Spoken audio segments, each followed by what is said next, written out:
Hello Supriya, तुझ्या मुलाबद्दल आम्हाला थोडंसं सांगशील का?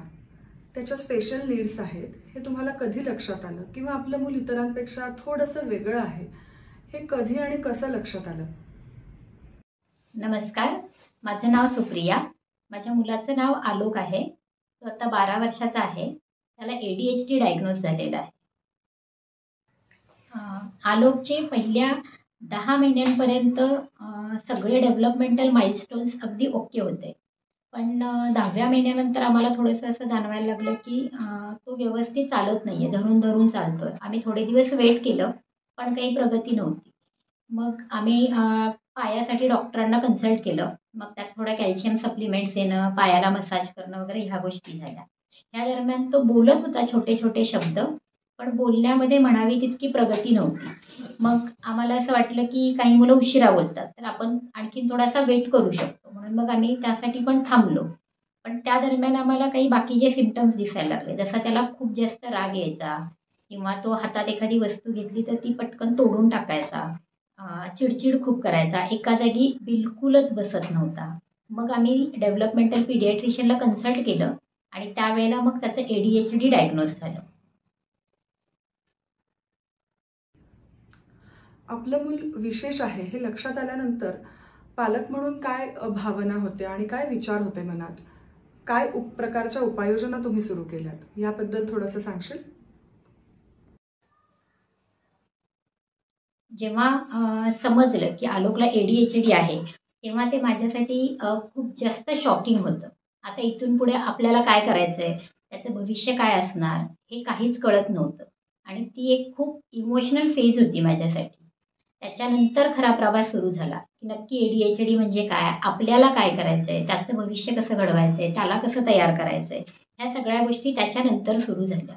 मग हळूहळू त्याला एक एक थेरपी सुरू झाली. Speech therapy, occupational therapy, physiotherapy, yoga, हे सगळं हळूहळू सुरू झालं.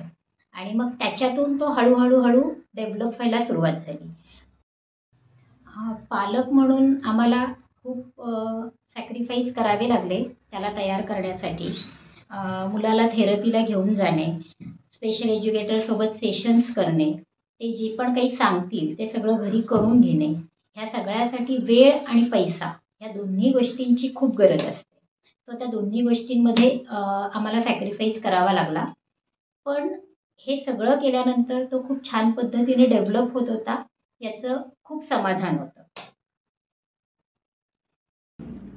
तुझ्या मुलातल्या चांगल्या गोष्टी, त्याची बलस्थानं तुम्ही कशी ओळखलीत?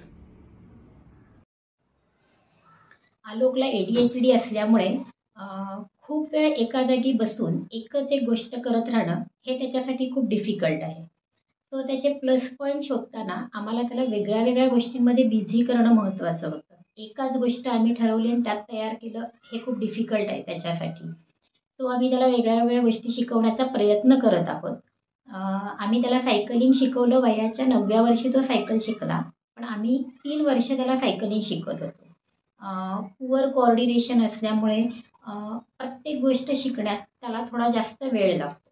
सो हळूहळू तो सायकलिंग शिकला. त्याच्यानंतर तो स्विमिंग आत्ता इंडिपेंडेंटली शिकला आहे. पण हे स्विमिंग आम्ही त्याला गेले 5 वर्ष झालं शिकवत आहोत. तेव्हा कुठे तो आत्ता जाऊन शिकला आहे. आणि आता सध्या तो तबला, बॅडमिंटन हे सुद्धा शिकत आहे. पण ऑब्वियसली स्पीड स्लो आहे शिकण्याचा. पण त्याला एकाच एक गोष्टीत न अडकवून ठेवता आम्ही त्याला वेगळ्या वेगळ्या गोष्टी देण्याचा प्रयत्न करतोय. सो त्याची हायपर ॲक्टिव्हिटी पण कमी होईल आणि तो दिवसभर बिझी पण राहील. आणि सध्या तो एज्युकेशन वाईज 3रीचं शिक्षण सुद्धा घेत आहे. या सगळ्या प्रक्रियेत इन्क्ल्युजनमध्ये समाजाकडून काही अडथळे आलेत का, आणि आले असतील तर ते कोणते? या सगळ्या प्रवासात अगदी चांगले अनुभव सुद्धा आलेले आहेत आणि वाईट सुद्धा आलेले आहेत. काही ठिकाणी असं होतं की काही लोक खूप जास्त समजून घेतात आमच्याही सिच्युएशनला आणि त्याच्या पण सिच्युएशनला. पण काही ठिकाणी असं होतं की हायपर ॲक्टिव्हिटीमुळे त्याच्याकडून होणाऱ्या गोष्टींना त्याचं मिसबिहेवियर समजलं जातं आणि मग कधी आम्हाला रागवणं किंवा कधी त्याला रागवणं असे प्रकार होत असतात. खेळायला जाताना त्याला खेळाचे नियम बऱ्याचदा समजत नाहीत. मग मुलं कधी कधी इन्व्हॉल्व करून घेत नाहीत. सो हा एक मोठा प्रॉब्लेम आम्हाला बऱ्याचदा येतो.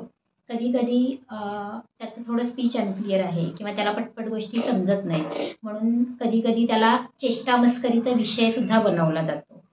सो अशा काही गोष्टी होत राहतात, पण ज्या चांगल्या गोष्टी आहेत त्या घेऊन आम्ही पुढे जात आहोत. आणखीन काही अडथळे म्हणजे शिक्षणात आम्हाला खूप त्याचा अडथळा आलेला आहे, कारण स्पेशल स्कूल्सचं प्रमाण खूप कमी आहे आणि ट्रेन्ड रिसोर्सेससुद्धा खूप कमी अवेलेबल आहेत.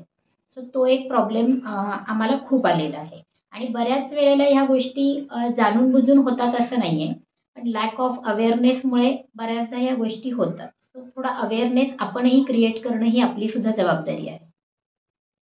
या वैयक्तिक अनुभवाचा फायदा करून घेऊन इतर मुलांसाठी सुद्धा काहीतरी करावं हा विचार पहिल्यांदा मनात कधी आला आणि ह्या विचाराचं रूपांतर आरंभ पब्लिक स्कूल ह्या विधायक कामात कसं झालं?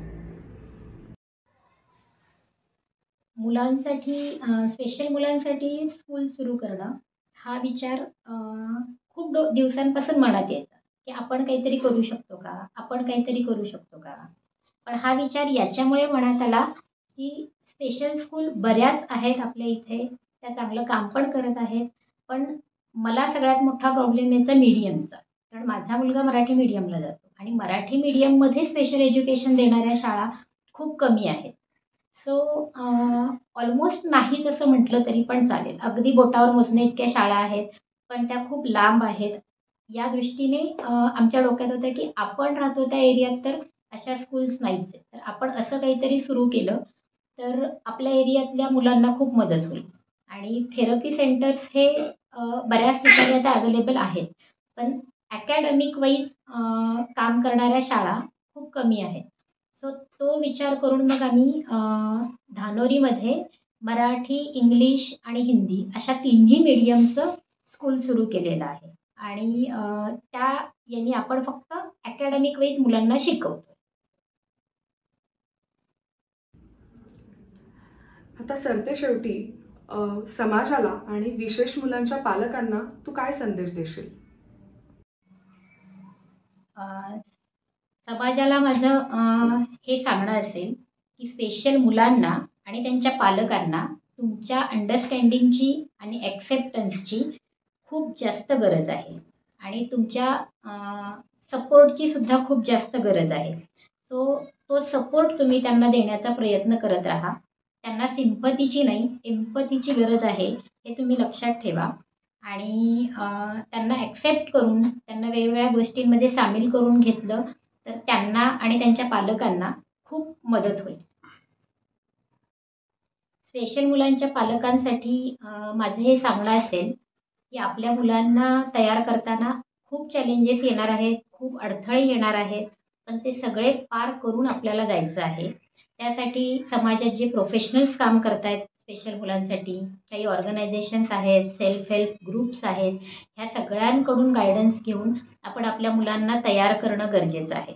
आपल्या मुलांच्या अधिकारांसाठी, त्यांच्या गरजांसाठी आपल्यालाच उभं राहावं लागणार आहे हे लक्षात ठेवा.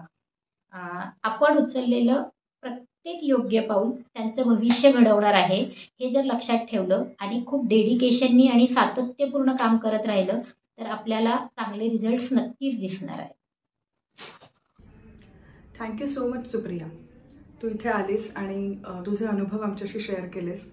या दृष्टिकोनाचा आम्हाला सगळ्यांना नक्की उपयोग होईल, विशेष मुलांच्या पालकांना होईल, समाजाला नक्की उपयोग होईल. परत एकदा खूप खूप धन्यवाद.